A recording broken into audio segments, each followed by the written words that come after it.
Welcome to the Heritage Show, where we delved into stories of healing, empowerment, and resilience from women around the globe. In today's episode, I had the profound honor of sitting down face-to-face with someone who has been a beacon of inspiration in my own freediving journey, Jessea Lu. Jessea is a world-class freediving athlete, researcher, and instructor trainer. She has set 37 national records and holds a world record. She also has a static apnea with a breath hold of over 8 minutes.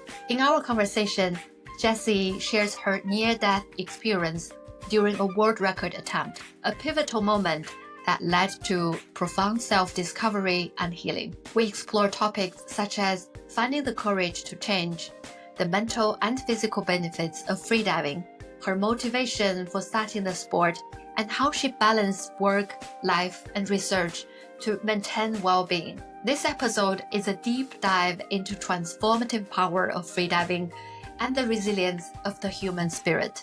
So let's take a deep breath and let's dive in. Welcome, Jessea, to the podcast, The Heritage Show. Thank you so much for being here. Hey, it's great. Thank you very much for having me. I've been so much looking forward to this time sitting down and having this conversation with you, because not only you are world-class freediving athletes, you are PhD in pharmacology, doing the very impactful research on oncology, I believe. Also, personally, you had such a big impact on me when I started freediving. You are the first freediver that I got to know and really inspired me to continue pursue this hobby. And today I'm so excited to bring your stories to our audience and share your transformation, your story with ocean, and so much more. Yeah, freediving has been a wonderful journey for me as well. And it's always great to meet another fellow diver. I'm wondering, as you have so many roles and so many talents, and what is your mission? What is the impact that you're making to this world that ultimately inspires you and continue pushing forward? I would say I'm always curious. I like exploration. I'm naturally adventurous. And what excites me is finding something new, learning new skills. Going to school, I spent 20 years in school. That was long enough. Same as, what I do for work, research. So scientific research, like bringing the torch a little bit further at the border of the knowledge, the collective human knowledge. It's very, very, very exciting for me to control just a little bit beyond into the unknown zone. And that's also the reason why I really like freediving as a sport. Since it's a young sport, there weren't textbooks about how to become a good diver. We have some certification courses, which is great to get somebody started, right, to get certified. But after that, then you're on your own to understand your body and your mind, right? And piece these together and see how to improve. And I did that using freediving as a mini experiment. I can try different things on myself, right? And then I enjoy that process. I heard a key word that you mentioned about being curious, and I wonder, how did you start freediving? Was also the same curious lead you to that sport? The first time I started freediving, I was trained on my own because I was already scuba diving certified. I think I only took the master scuba diver course, become a semi-professional, and I was supposed to be assisting other instructors with their diving classes. And there was sometimes you need to do a duck dive, go underwater, pick up weights or something that somebody drops right at the bottom of the lagoon. I was on the surface, I had my wetsuit on. I didn't have my weight belt. And I was really, really struggling. I wanted to go pick it up, but I couldn't get down. I couldn't just leave the surface. And I felt quite embarrassed as a master scuba diver. And that was what piqued my interest, of course. But then there was another time when I was on a scuba diving trip underwater with this big air tank behind me. I saw local freedivers, the Hawaiians, just enjoying in the water, freediving, spearfishing right next to us. I spent the whole time just mesmerized by them. I was just watching them. They seemed so graceful in the water, free and elegant. On the contrary, I felt I was like a giant turtle in a tank, and clumsy and very slow, and I cannot go up with them. And that was really like the moment where it kicked in. I decided, okay, I really wanted to learn that. I want to become like them since they are human beings and I am too. So there's no reason I, would doubt myself, my ability to learn that skill, right? So I just committed. Then I started searching online. If there's like a class, I can find a coach who can teach me. So that's how I really got into freediving. Interesting, as your story was very similar as how I started freediving as well, from scuba diving to freediving. That one day I was doing my safety stop. When I look up, I saw a freediver woman glide down in the water without the tank. I felt exactly the same as you mentioned, was being this scuba diver, so clumsy, so heavy, couldn't move freely. Like I look at her, I was like, oh, I want to be like her. So yeah, I can totally resonate with what you mentioned about this sense of freedom, this mobility, and also this innate ability within human to be able to dive in the water with one breath and still catch a fish, take picture for octopus. That's really fascinating. So once you get into freediving, what happened after? Later you become this world-class freediving athletes. You have world record, also 37 national record, 15 golds, 7 silver, 8 bronze medals in variety of different competition, which is really impressive. And you are a freediving instructor trainer as well. So that's some achievement. Maybe I would not be able to achieve multiple lives, but how could you get there with such a short period of time? What happened in between? Yeah, freedom really took me on a roller coaster ride, I would say. It's not like something I planned for. I think things just kind of happen naturally. I would say when I become a freediver, I learned a lot about myself, which I never learned from sitting in a classroom. And that's one thing. It opened a lot of possibilities for me. And it made me realize there are certain limitations that mentally I put there for myself. They were not necessarily true, and we can realize that those limitations were perhaps only mental rather than physical, then that gives me that confidence to explore a little bit further. But the most important thing was I was having a great time, right? Like being a freediver and enjoying what I do, and I was really happy. So I was wanting to like learn more about freediving from all aspects, and that's how I became an instructor as well. So like taking the course to be trained as someone who's going to teach the class, my intention was to be a better diver overall, to be more comprehensive, to learn everything around safety and the details of symptoms and signs of freediving, like just to like really sink that in. So that was my motivation. At the same time, I felt freediving is such a multi-dimensional activity. So it's not just like a sport where I did participate in competition events. It's a way to challenge myself, push my physical and mental limits, of course. Doing it in a competition setting, I felt really safe, right? So there's the support team.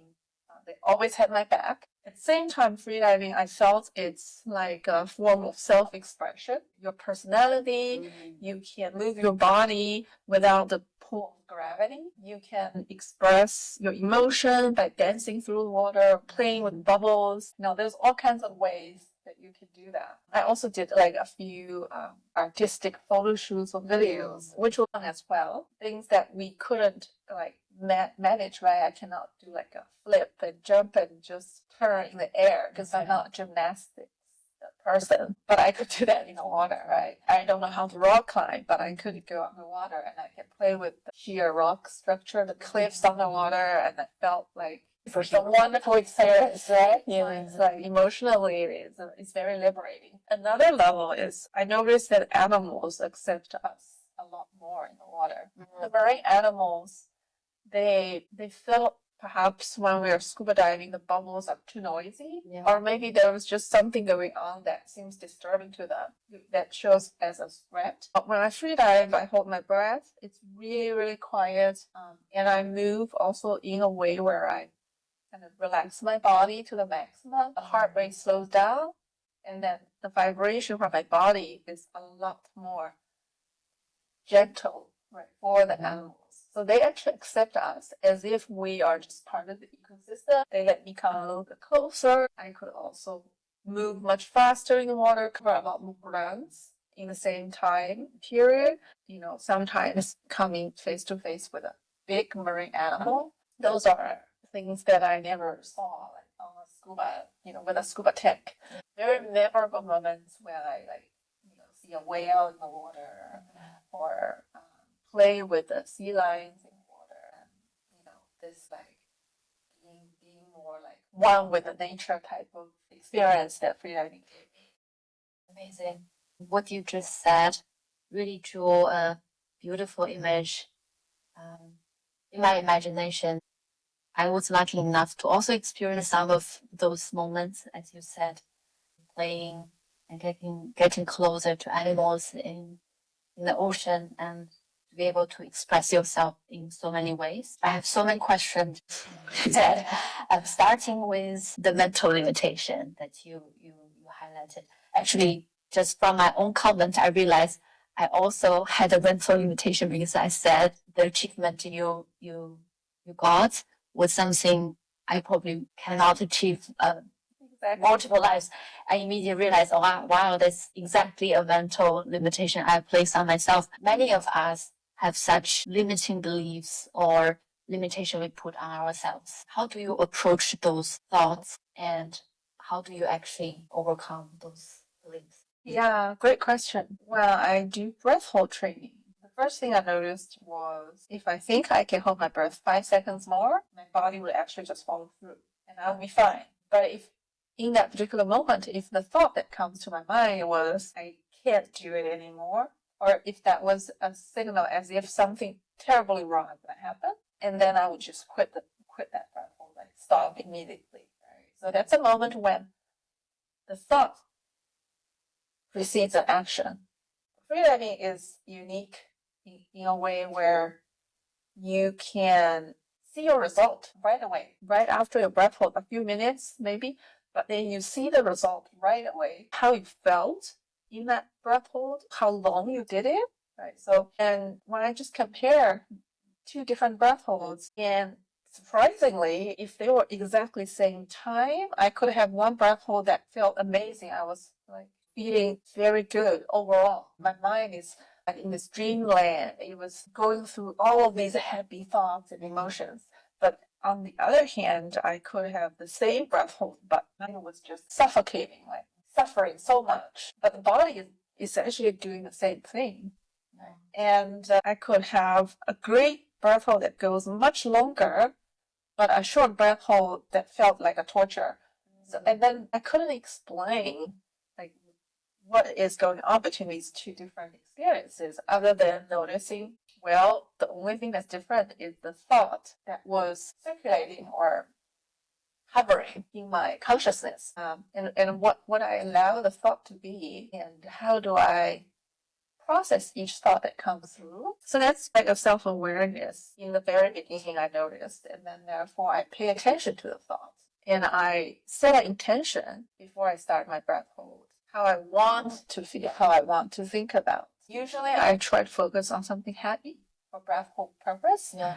And that sets the tone of that breath hold and then continues on that path. And if anything like questionable comes to my mind, I don't analyze it. I just let it be and let it go and replace it really quickly with another happier thought. So that's how it feels like during a breath. To your point about what are the limitations that we may carry around in our daily life, one could just be a habit. So imagine there's many roads in the brain, how your thoughts and emotions, everything is connected to one another. It's like we have a city map in the brain that has lots of roads, right? Some things have like a express highway, it just goes from A to B really quickly, even though maybe C is a happier place. The map in the brain is like so that when A appears, your reaction is immediately B, even though C is connected somehow, but it's maybe like through a windy little country road. It takes more time. It's not as obvious.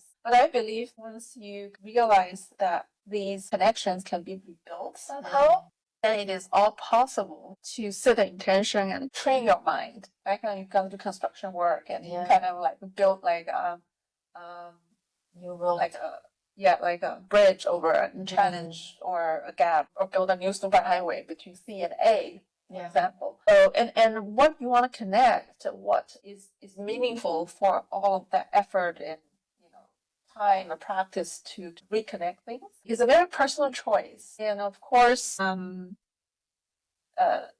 think naturally we all have this internal kind of analysis sort of gauge, right? We can't just say, I wanted to think, say, not wearing clothes and standing in the snow for like an hour, that I will be happy. I probably will not die, but it's probably really bad for my health, right? If I force my mind to think like that, if I really try hard, I could possibly also like go through that experience, smiling through that whole experience. But I don't want to do that because I don't think it is healthy. And therefore, what limitations we wanted to accept, or what limitations we really think it's not the norm. We look at the whole society and the whole population of people, how I feel about certain things may be a little bit out of proportion from the majority, right? So if there are things like that, could be due to like a habit or like some trauma in the past, or could just be something that's related to perhaps a fear that you have, but it may not be how, let's say, how majority of the people react to it, or like, let's say, the more healthy version of the reaction to that. But if you do realize that, then you can say, okay, I think this particular limitation is something I wanted to overcome. Not necessary to carry it with your whole life, right? Yeah. And for example, in my personal experience, I had like a Raynaud's disease in my hands when I was a child. So every winter I have very, very bad times. I have lots of inflammation in my fingers, so the blood stops circulating, and then all of the capillaries will close, and the tissue will flame up, and then it's really itchy experience for a month. I really didn't like that. So then I always felt nervous when it's winter time, right? When it's cold, I just naturally, like, my whole body and my mind, everything tenses up. After I moved away from my hometown, there's better heating inside of the building, there's better weather, and then I don't necessarily develop the same problem anymore. But it is still this negative emotion associated with colder weather lasted for quite a long time. Yeah. So in my personal case, I really just selected this problem and targeted it. That's like, okay, this is the one I wanted to get rid of. I don't want to be living, the rest of my life afraid of being like in the winter season. Yeah. So, and therefore here I am in Germany in winter. Actually, I'm having a great time. So it's like small little success stories along the way. But also start with something small, right? And then you build a little more confidence with it. Then gradually, I think it strengthens that muscle kind of like in the brain to navigate that thought management, or like the switch about can or cannot. I'm happy, I'm not upset, or it's positive versus negative. There's like this little switch. The more you practice, the more success that you find along the way, the better you will be at exercising that same switch. Yeah, I hear you. So what I hear is to first have this awareness that perhaps there are certain patterns or beliefs that from our past experience, childhood, or social conditions. And then second, to intentionally have this decision making to say the thoughts are not us. We can decide which thoughts we want to have, like you did in the breathhold practice. And then also start to rewire this connection, like what you mentioned in the map metaphor, to build new neural connections on the positive belief, on the positive thoughts, emotions, and then take small actions, maybe in a less risky, controlled environment, and gradually build this muscle and confidence, and eventually we will see change. And yeah, and just have fun with it too, right? Yeah. So I think enjoying what you do is like, I think it's the best way to keep a habit. So I always pay attention to what thought makes me happier. Yeah. And see if I wanted to like remind myself of that more frequent. With the joy. Yeah. With the happiness and positive emotions. You mentioned self-expression through freediving. I really loved that point because you talked about the artistic picture and this really artistic movement that you could do in the water. I noticed recently you're also touring actually now in Germany to promote a documentary movie that you just made recently. And I'd love to hear more about this connection between freediving, art, and self-expression. Can you share more on that? Yeah, so the documentary was a very deep and personal story. Actually, a director from Canada, Yuki, approached me when I was in China, and she was really interested in a story about freedivers, understand why do freedivers go so deep. And it seems like there's darkness, loneliness, and danger perhaps deep in the ocean, and they are going with just one breath by themselves. And what's there in the deep ocean that's like attracting them to get down so deep. And she was also interested in like from a female perspective. Historically, freediving is a male dominant sport. Yeah. And so she really wanted to have a female representation. It relates to also in many things that we do, especially perhaps in work environments, in areas where it's a male dominant space, how females may be able to also do a good job and thrive in those environments and have our experience to share. So I thought that was very interesting perspective. I never was into freediving as kind of these superhero type of superhuman ability type of angle, or like a thriller type of topic. So I was attracted by the sort of like this more emotional, personal approach Director Yuki wanted to take on. So I agreed to do this documentary with her. We actually filmed before COVID and then got kind of stopped halfway because of COVID. And it allowed us actually longer time to get to know each other. And we filmed from the beginning to the end over 5 years of time. Yeah, it's a long time. To finalize the story. And it actually came out to be a story that touches the relationship between family members and the difficulties that a child may have to face and go through, sort of understanding what's going on, how to, get a better kind of relationship with parents. It pivoted into that family emotional angle. And the reason that we went that way was personally also for me.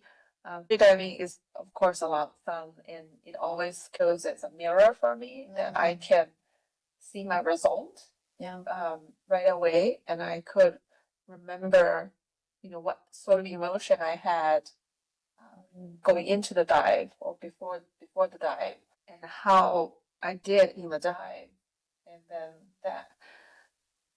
that really comes through from the dive. So I remember there was this one particular competition location. It's a very, very remote island in the Bahamas. And being there on my own as like a single sort of traveler, without like a sort of a safety team that I know or like friends that I know to go to this competition with, it really triggered this very, very deep feeling of loneliness on that island. Yeah. And it became very, very difficult for me to perform in that particular location, even though that's like one of the most important competitions out there. So this baffled me for also quite a few years. I was struggling to figure out why I couldn't dive well in this particular place. And it wasn't until much later, Yuki and I started producing this film. And through a lot of talking and shared experience, I started to realize that perhaps the very, very, very deep emotional fear that I had was this feeling of not being included in a community, feeling being left out, or feeling not understood or alone. Yeah. Right. So also feeling like not being recognized, not being misunderstood, being accepted. So all of these kind of emotions were like sort of the reason that I had challenges in that particular competition. So, and then I decided to go back there to do another competition. And I felt like I need to practice what I preach too, because I always tell people like the way that freediving is a good learning school that made me understand myself a lot better. That I could overcome my fear here and there. I do find that I could intentionally decide what type of person I want to become, and not having my past dictate how I feel, or not be a slave to my own emotions. Yeah. Right. So, and I just decided, even though it felt really scary, going back to the same island, I faced the failure I had there with all the people there as well, that they were part of failure, that I, as I remembered, it took me a while to find my courage and feel that I was ready to go back there. So this was kind of the overall theme of this documentary. And of course, Yuki has a very artistic way of storytelling and cinematography. So that's, she really captured the artistic aspect of diver being on the water. Wow. So so I think if you happen to be in cities where Ocean Film Tour is showing the 2025 selection of ocean films this year, and it is on tour right now in several countries in Europe. Yeah, I recommend you watch it. Yeah, me too. I will link the movie link or the name. I think it's 7 beats per minute. Yeah, the movie is called 7 Beats per Minute. In the show notes, and I hope the audience have an opportunity to watch it. It must be a really wonderful experience and really touching story. I don't want to spoil any of the story in the documentary, but I'm really curious about the competition you mentioned, because I do hear that in one of the competition you did have a very severe blackout for 8 minutes being unconscious. How was that experience shape you and give you the perspective of your own mortality, life, freediving, and everything, if you want? Yeah, so actually that's part of the movie. But I'm sure the documentary itself will have a very different experience versus you talk about this. And I'm really looking forward to hear that story from you. How did it happen, and how did you feel afterwards? Yeah, so actually it was world record 10 dive. I was diving for 4 minutes already on breath hold, and then I had a blackout, and after I got rescued, I didn't really wake up for another 3.5 minutes. Like the unconscious part was probably during that rescue period of time. And it looked scary from the outside, and it looked chaotic as people were like trying to rescue me, and it looked like a near-death experience. Honestly, I was really having a great time. I was the person going through it, and it felt completely different from the outside view. I felt my consciousness and my body became separate. Right. So my consciousness registered what's happening. It knew that the diver was in the water doing a boat attempt. But then the next thing, the consciousness registered, well, we're not diving anymore. Something changed. Right. And then what could have happened? Okay. So it must have been a blackout. But at the same time, the consciousness it's very peaceful, calm, super clear, with sort of the entire memory bank of the past life. It didn't play like a movie or anything. There wasn't like lots of lights, but it was in a very warm, bright, safe sort of atmosphere.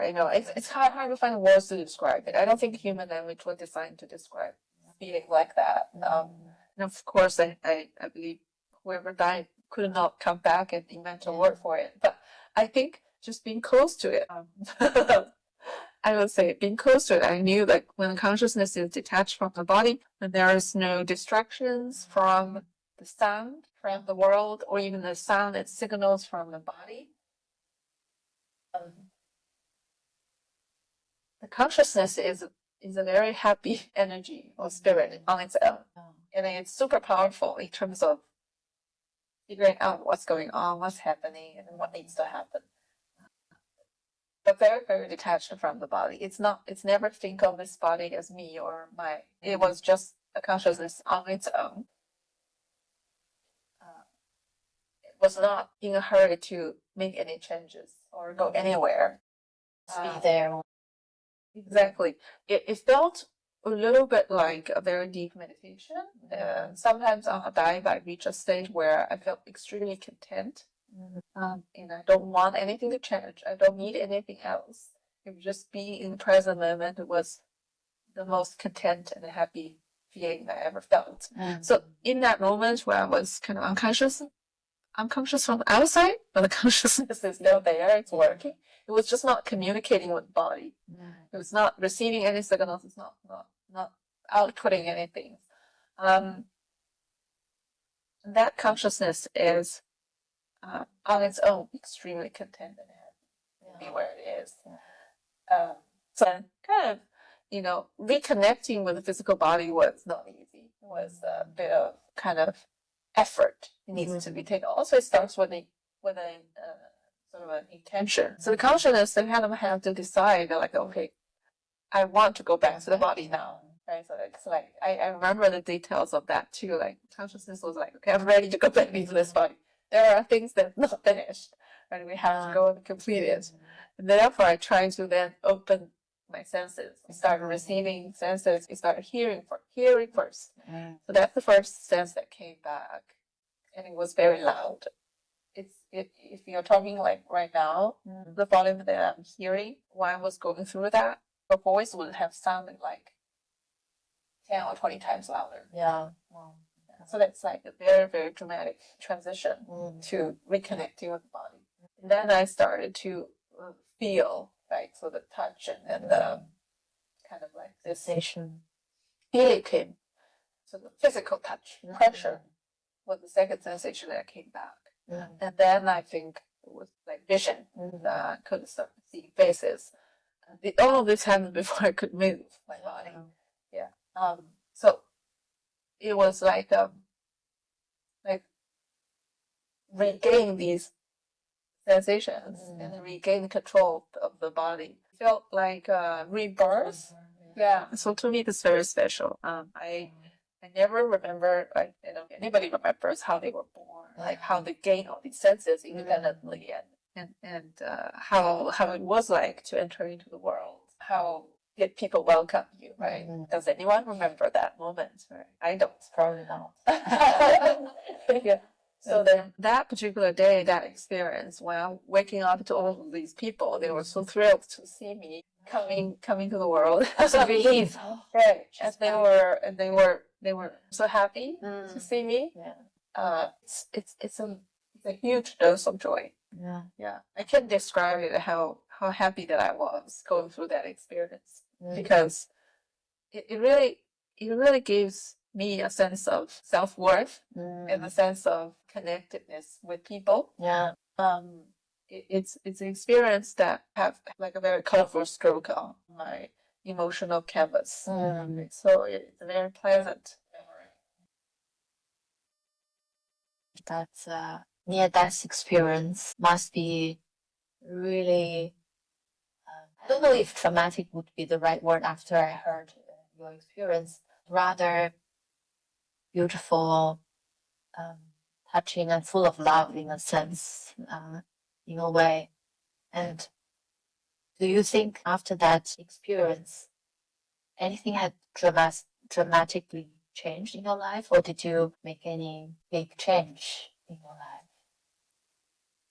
Yeah, for me it was a good experience, not traumatic at all. I mean, it's sad that I didn't succeed in that dive, right? So sort of in this world, my life path would be very different if I made a dive or not make the dive. Perhaps, I don't know. I never would know. So, and as a direct result of that experience, right, biggest change following that day for the entire next year was that I just felt so much happier as a person. I was so grateful every day when I wake up that I could move my fingers. I can see everything, and I didn't have to put in any effort, and they were there.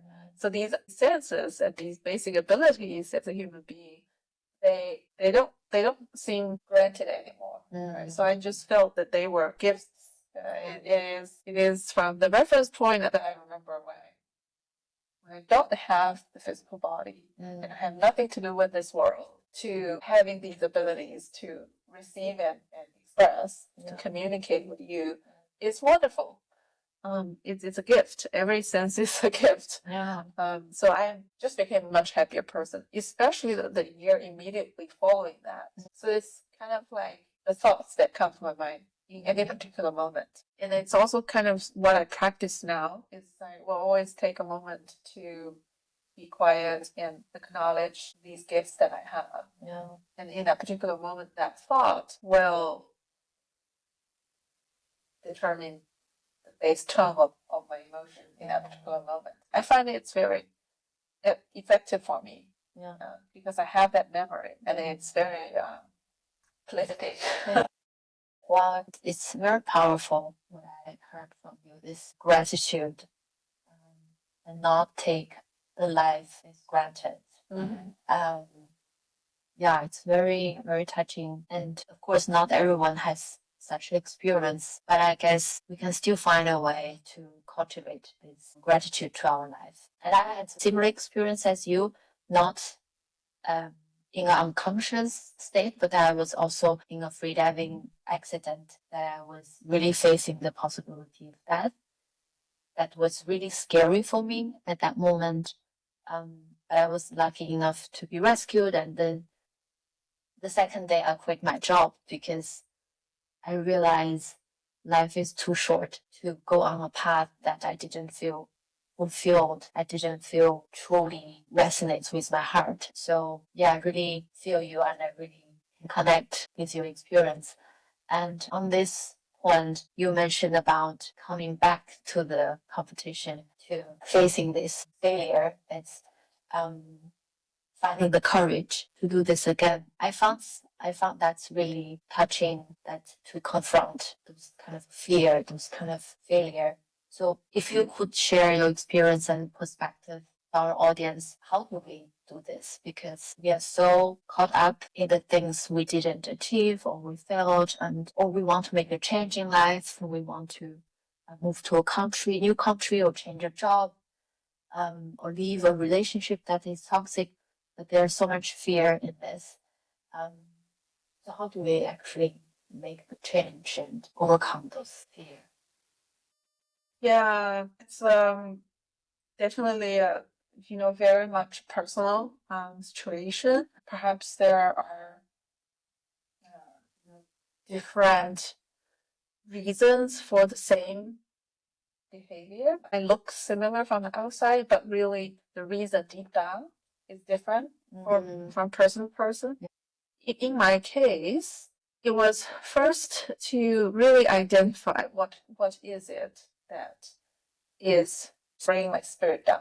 To really identify the deep emotional trigger. So on the surface, it looked like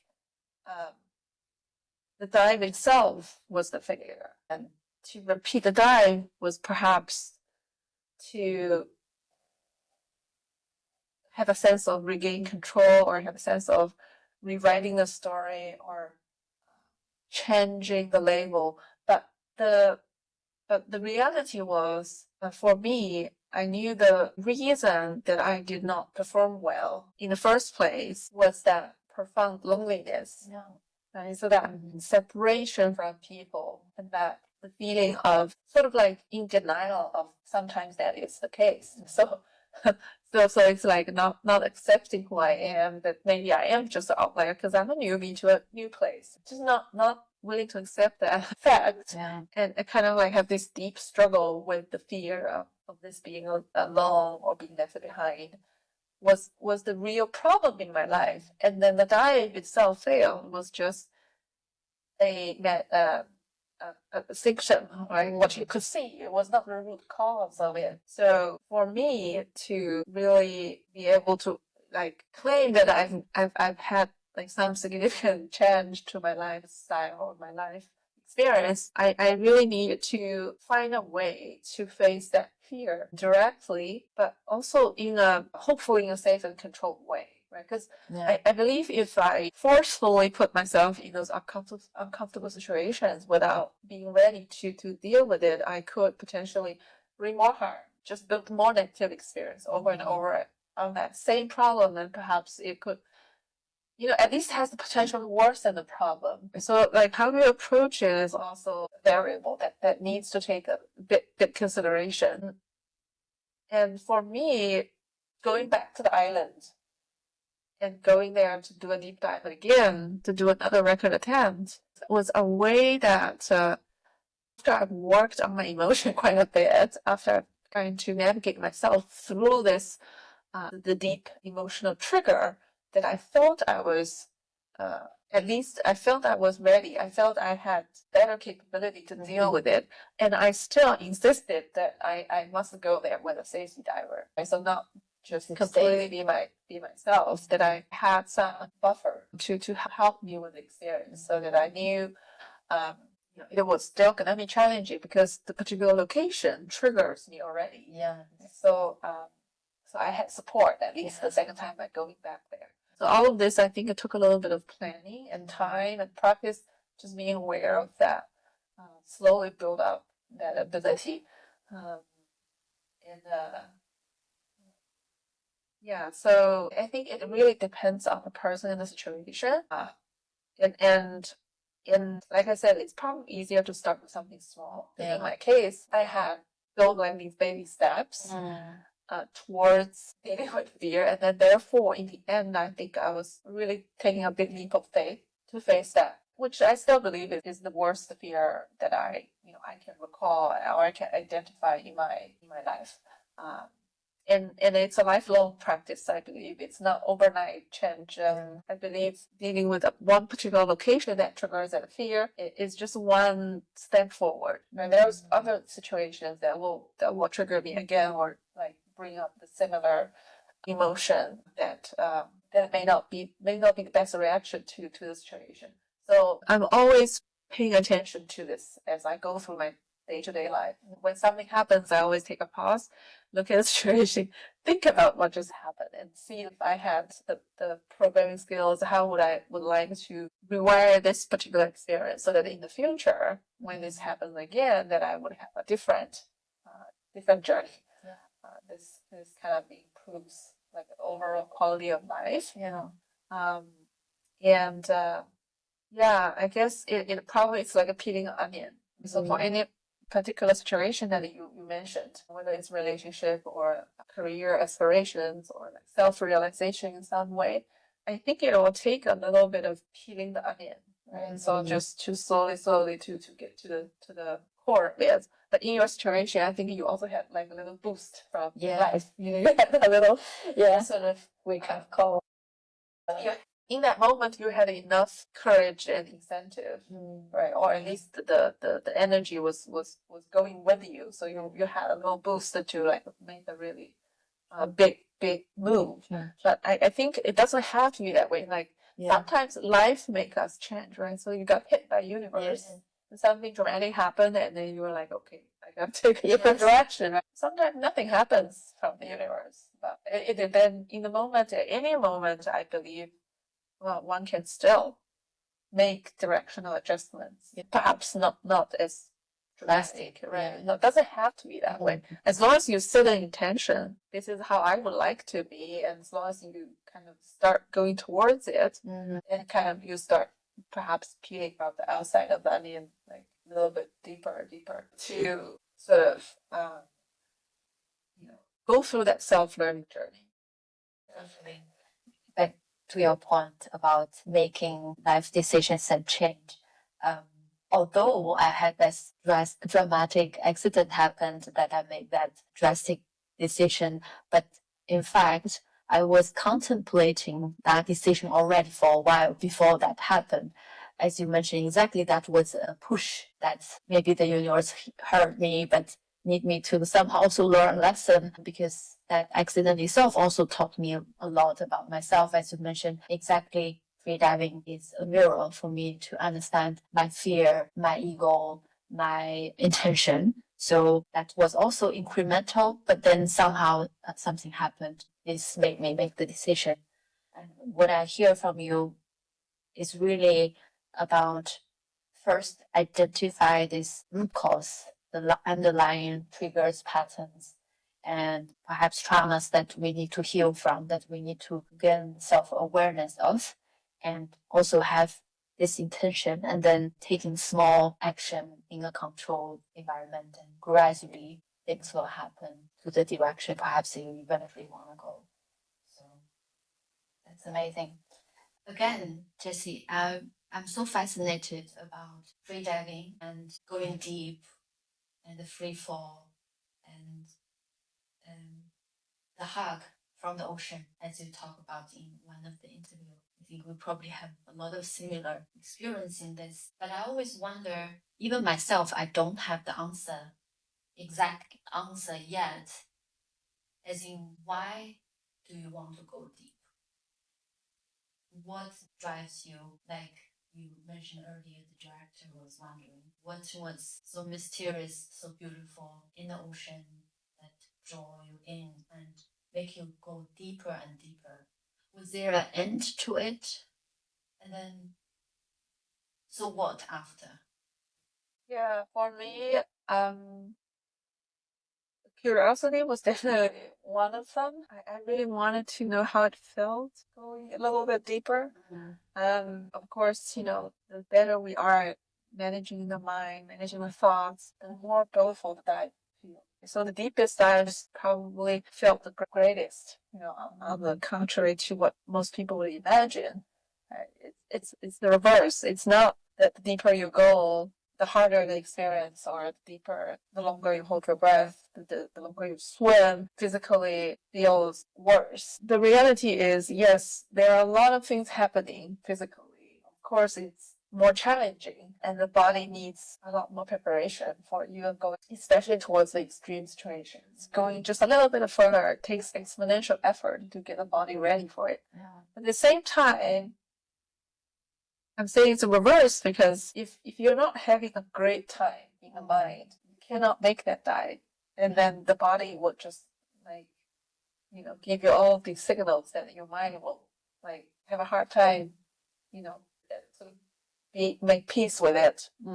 It's only when your mind is in a much better place than whatever challenge that your physical body is trying to tell you, that you can make that dive happen. So when your mind is having such a great experience, that's what you remember from the dive. So by the end of the dive, I often just felt that I wish the dive was longer. It's just really amazing. I did not recall any negative thought or like hard feelings from the body, or any kind of discomfort from the body. Although they might be happening, they just be the sensations the body is always sending, right? But then none of this registered as bad or as hard or as a discomfort. The brain is sort of like in this happy wonderland. Every sensation comes in as just a sensation itself, and then all the thoughts floating around are joy, peace, and relaxation, and it's just a wonderful dive. And that's how we make those really, really massive dives happen. And that's kind of how freedivers ourselves feel. And what was second half of the question? So after the depths, so what? Yeah. The reason I'm asking for this is because I myself have a tendency of always want more, always want to go further. There are always something that I can achieve more because I know I have this limited belief growing up with this sense of I'm not good enough, which on the positive side, it always pushed me forward, make me a better person, more competent, and achieve more. But on the flip side, it caused me 2 times burnout and a lot of other negative consequences because I just would not stop because there was always something better in freediving, could be something deeper. And My friend asked me the other day, he's like, why are you doing this? It's so dangerous. What if you black out? What if you die? What's so fascinating about this? What's the difference between 50-meter and 60-meter? What that 60-meter could give you, which is currently my goal. So that's why I'm asking you, because what's next then? Yeah. Thanks for reminding me. So first of all, I really wanted to kind of know, right? Because it's unknown for me. That curiosity is always there. Like I really wanted to see like how much better that the mind can be, how much more I can train my mind to be okay with whatever that's happening. I'm just in this happy place in my mind. I felt that's going to be a useful tool for me to just manage my experience, like I was saying earlier.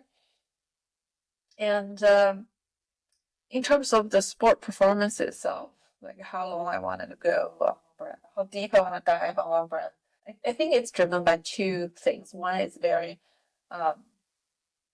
worldly pursuit to that. If I'm in reach of a record that I know I can do it, why not? Right. So this is this very grounded pursuit. It's whether it brings me some recognition or I get like a prize from the competition. It's great. It's just part of the sport. Right? So we get applauses most of the time because freediving is a very underfunded sport. Yeah, true. So and then the other side of it is I like to see things through, right? So if as an experiment, I set the conditions, right? So if I had managed, let's say you were saying like from 50 meters to 60, if I had done 50 meters successfully, and by that time I already achieved a certain level of understanding of how my body functions, how I can train my mind to let my body's full potential come out. And I think I know how to do it, but I haven't done it yet. It's just a way of trying to show it to myself. Yeah. This was sort of my little experimental design. This is what I perhaps foresee. I have a little bit of prediction that this is going to work out. I wanted to add a little bit of this training or do a little bit more of that practice, and then it should equate to me be able to do 60 meters. I identified the sort of like the bottleneck, the limiting factor, and I improve on that. Then it just really becomes that I want to carry through the experiment and see the final result, and just to see if I was right or not. Like part of the learning, right? So you learn through trying it and see the results, and then you integrate the knowledge with the final result. So those were two reasons I kept pursuing, like a little bit more. And of course, for me, there is definitely an end. For example, I never thought I wanted to go over 100 meters. I never thought that there was a need for that. Yeah. I don't know. It was perhaps just subconscious because I remember when I first started doing the competition, and I was maybe like diving 60 meters, and one of the judges was saying like, if you keep diving, keep practicing, in a few years, you'll be able to dive 100 meters as well. At the time, 100 meters was like women's world record. But I was like, I don't think I will ever do that. Like in my mind, it was just like, okay, I just wanted to improve. I wanted to know what my body can do. But I didn't feel like I needed to actually get there. And still to this day, I just think the deepest dive I ever did in practice was 97 meters. I have not done 100 meters of breath hold. And still, I still think there's no need for me to go beyond that, right? So if I get to 100 meters, I think I've got, enough self-learning to decompress and unpack and utilize for the rest of my life that I don't see that I actually would be that curious beyond that, mark. So I think for me, there's definitely an end to this, especially now that I've learned so much about my thoughts and how my body and mind work together. I find many ways to utilize it outside of diving, outside of the sport. As I would say, just changing my life trajectory to choose who I wanted to become or what kind of emotional reactions I want to have towards certain things with an intention, with regular practice. It's the same as if I was very stiff in my shoulders before I started freediving, but I stretch my shoulders every day. Yeah. And now my shoulders are very flexible. It's more flexible than the average, right? So with my life, I can do the same. Time is so limited for a lifetime. I wish I have endless time that I can try many, many things, many, many ways of being, many ways of living my life, but I actually have very limited time. So I think just apply what I learned is already, I don't have enough time for all of the things I want to try. Yeah. So then it just becomes a balance and choice. That it's almost just like if I keep practicing as an athlete, I know for sure I'll progress, I'll improve. But the cost of that is that I will lose a lot of time trying other things. Right. So and then it's just, for me, it's just like a choice. Hear you. There are again many questions from this part. So many gold in it. One is you mentioned about small things like shoulder become more flexible. I'm sure there are so many other, let's say, benefits or change or mindset that you apply into your life through your freediving experience or competition or learning or teaching. So what are those that perhaps also as a attempt for me to also advocate these sports for more people to get to know, to give it a try, because for me it does bring so many wonderful, surprising change, life changing sometimes in my life. So I really want to hear from you. How has freediving changed your life? Yeah, so a few things that I have started working on after my last competitive freedive event. I wanted to enjoy spending time with friends more than I used to, because I used to be very comfortable being solitary. I think sometime in my teenage years, I just decided like I'm more efficient. I get a lot more things done being by myself. Minimize the social activities. I learn more things. I become more productive, and I could still be that way. It's like a car that has forward and reverse gear. I can be solitary in one gear. Being able to enjoy in social settings and spending time with people where I lose personal time is something that requires active practice, mental practice. So I decided to do that.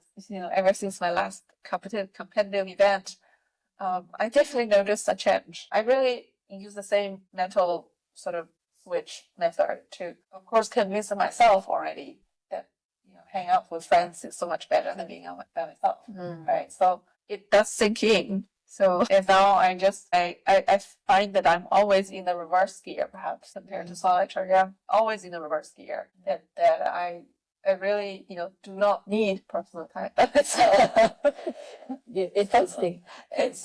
It's 180 changed if I wanted to. But I think I remember the forward year where it is, I can always switch back to. So then I find it's more versatile. Depending on the situation, I can kind of, rather than changing the world, I could change how I react to always put myself in in a good mood at least. Yeah, interesting. Because I hear you talk about this kind of polarizing between choosing to be alone in solitude versus being social with friends. I myself also have this conflict often because I'm also more introverted. I like to spend time on myself.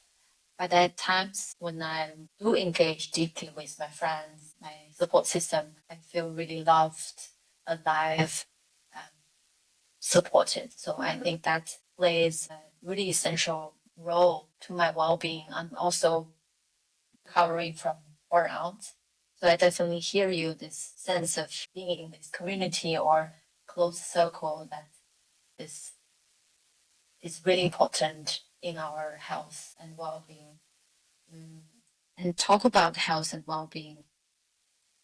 How do you maintain your well-being, your athletes? I'm sure you have a lot of technique or strategy in this, but at the same time, I hear you travel a lot, you work remotely in different time zones, you compete, you're doing research, you're making a movie in the last 5, 6 years.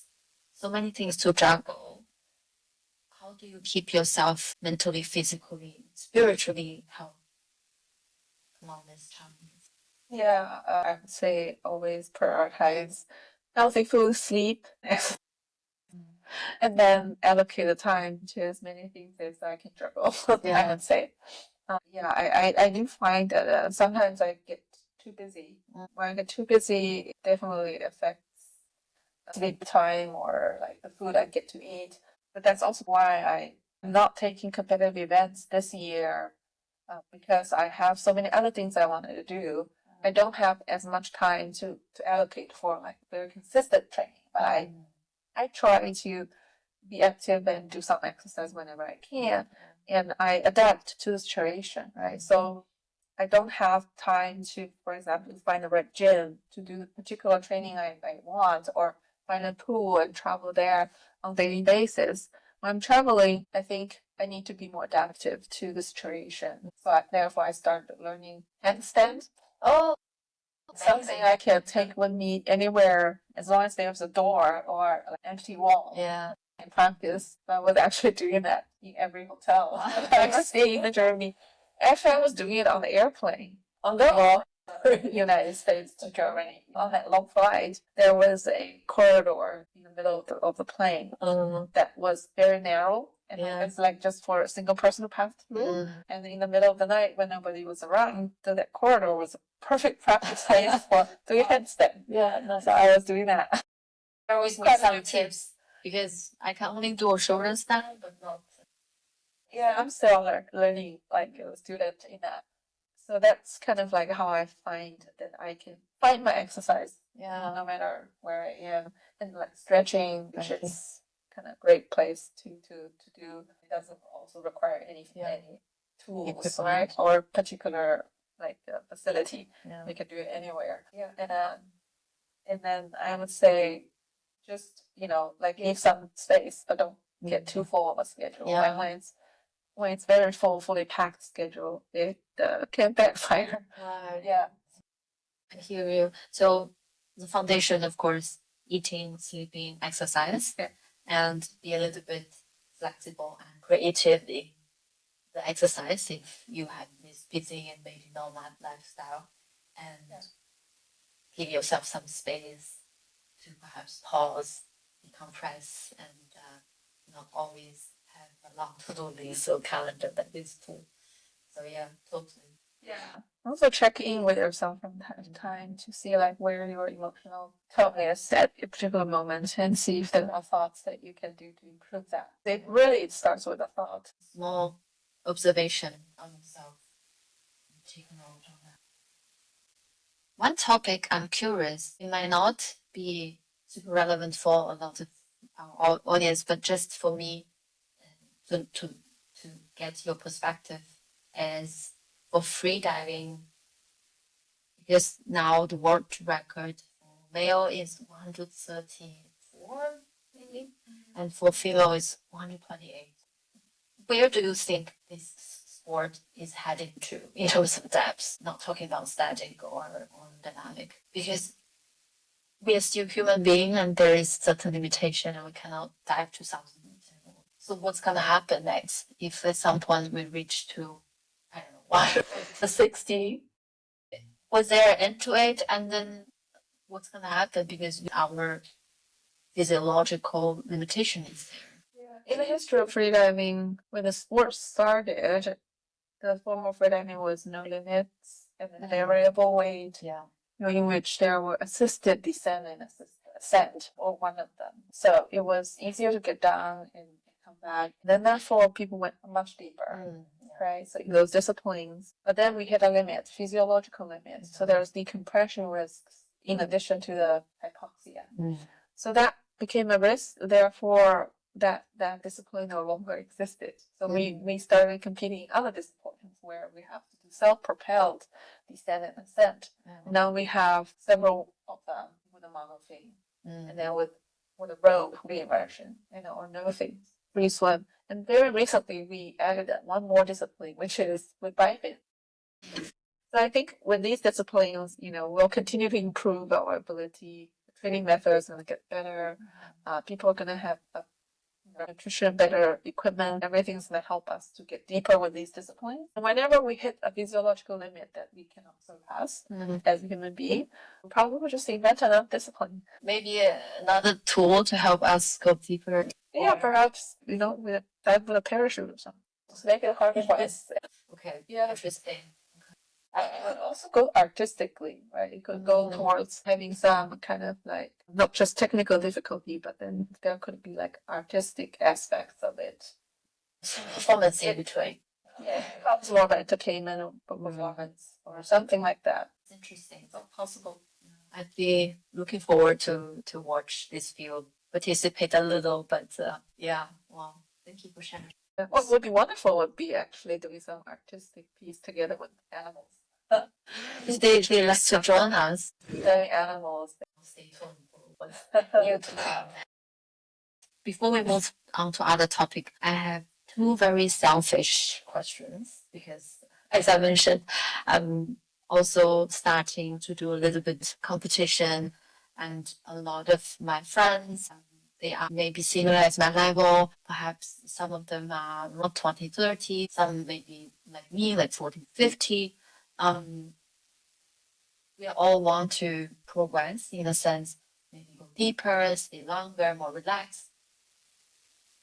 Definitely not to the level of national record, world record, but and still at our current level, what would be your maybe simple suggestion or strategy for us to progress? Because now I'm doing the mouse feel technique, which I'm still stuck in at 50, but now I'm wanting to go to 60.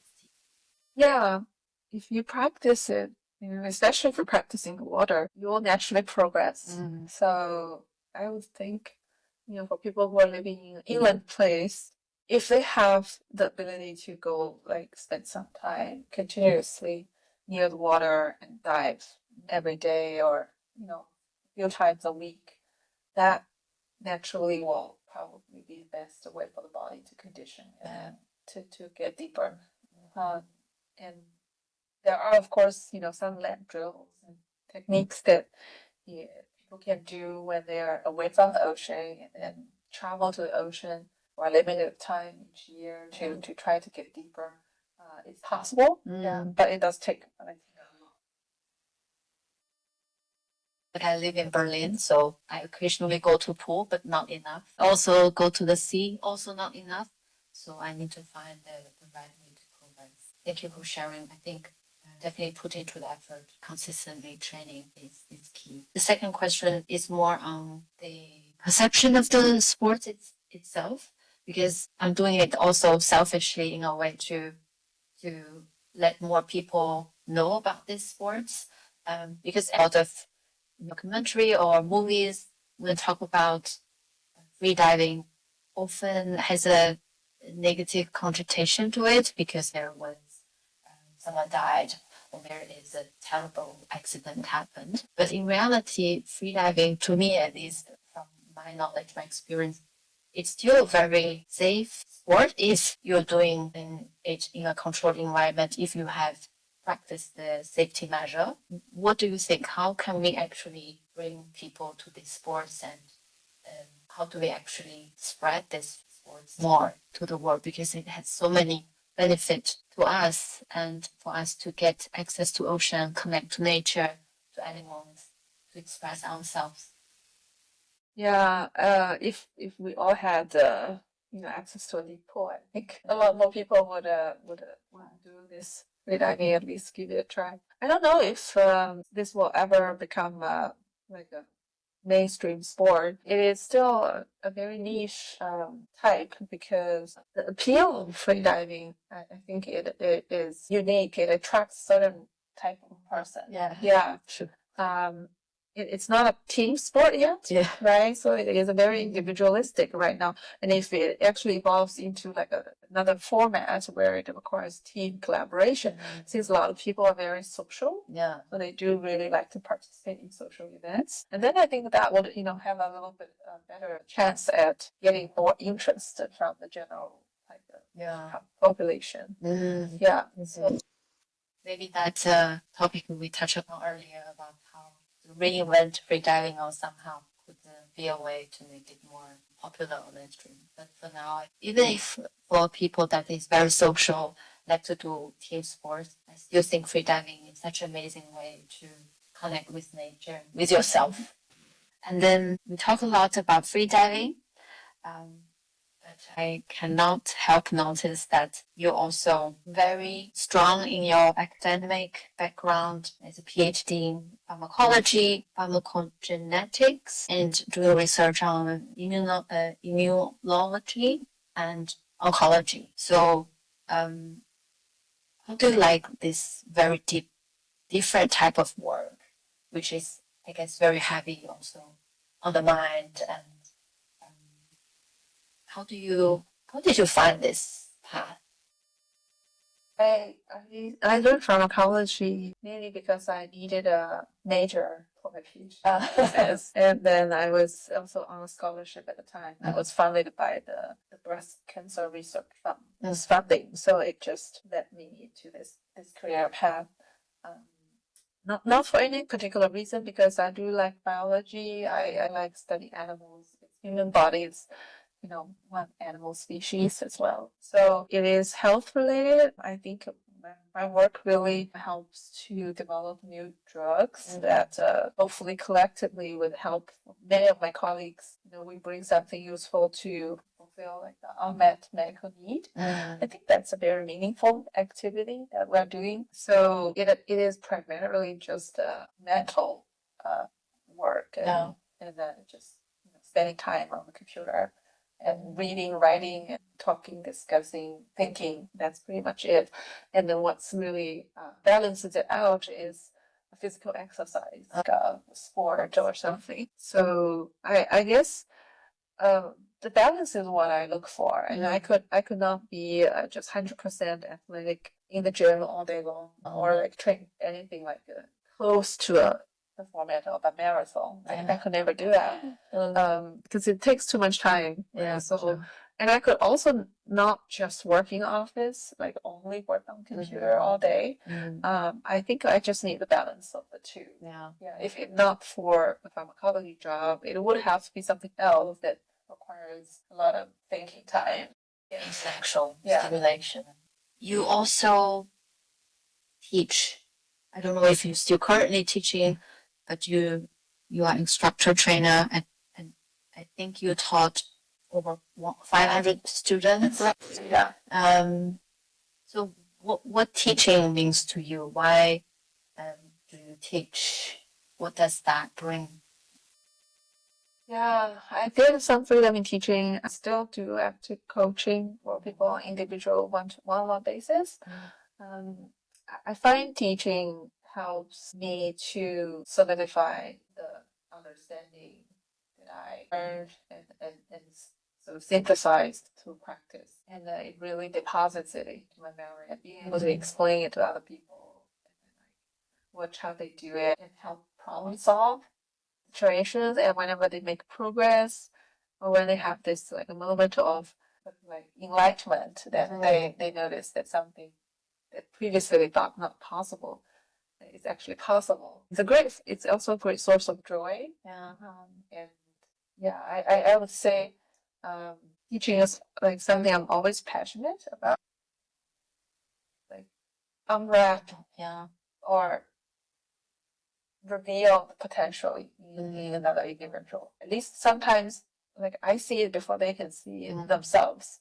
And in that moment, I really, really wanted to reveal that potential and be encouraging. And perhaps I think I would like to teach in a like a different way in the future, rather than just specific about diving like as teaching a skill.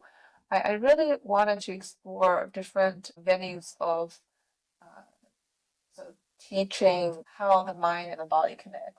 People can utilize the mental switch to be more in control of how they want their life stories to be. And I find that's something that relates to more people, because diving is just like a certain activity that appeals to a subset of people who wanted to be more active in the water. And I'm currently still like exploring different ways of connecting with perhaps a larger audience, where it was more about sort of like this mind and body wellness overall, this health without medication.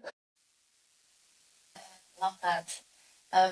Exactly as you mentioned about this body mind connection topic. I've been thinking about that for a long time also because I'm a burnout resilience coach.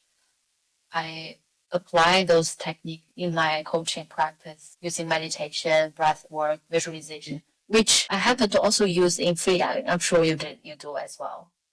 So I do see this very close connection and application between freediving and our overall wellness, well-being, and how those can be transferable and benefit more audience. I look forward to hear more from you and how do you actually bring this to life. So I hear so many new arena that you're experiencing and experimenting with. So what's coming up that is exciting and perhaps our audience can get to know or following? Yeah, so I am currently traveling a lot. I want to see more countries, different culture, meeting different people. Being a digital nomad, I carry my work. I'm very free to travel everywhere in the world. So if any of you want to meet up, it happens to be on my travel path, feel free to reach out. I'm very easy to find. Jessea, and my Instagram is Jessea Diving.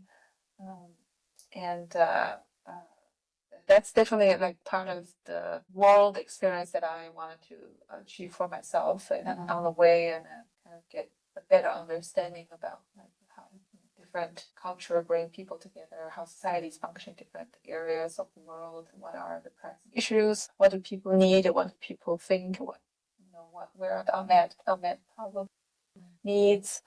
And then perhaps eventually, I wanted to build a community of like-minded people who will, be supportive of each other. So I don't have like the exact views on that yet, but it is the intention and direction that I'm going with. So thank you for sharing. I will leave Jesse's contact in the show notes and be sure to follow along her journey and maybe join you at some point in your journey. It'd be great to connect. Thank you so much for joining the Heritage Show today. And I've had such an amazing time connect with you, get to know you more, and be able to share those fascinating stories and insight to our audience.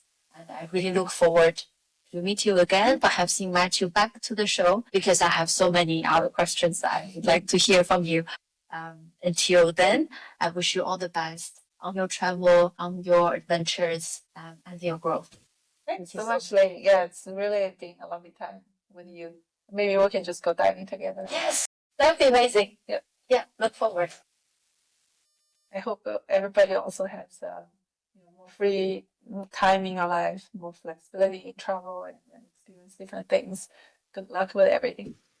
Thank you so much for joining us on this journey with Jessea Lu. Her story is a testament to the strength found in vulnerability and the healing power of the ocean. If today's episode resonated with you, I highly recommend watching the documentary 7 Beats Per Minute, which offers an intimate look into Jessea's path of healing and self-discovery. Stay tuned for more inspiring stories on The Heritage Show. And remember to subscribe, leave a review, and share with someone who might need some inspiration today. Take care of yourself. Until next time.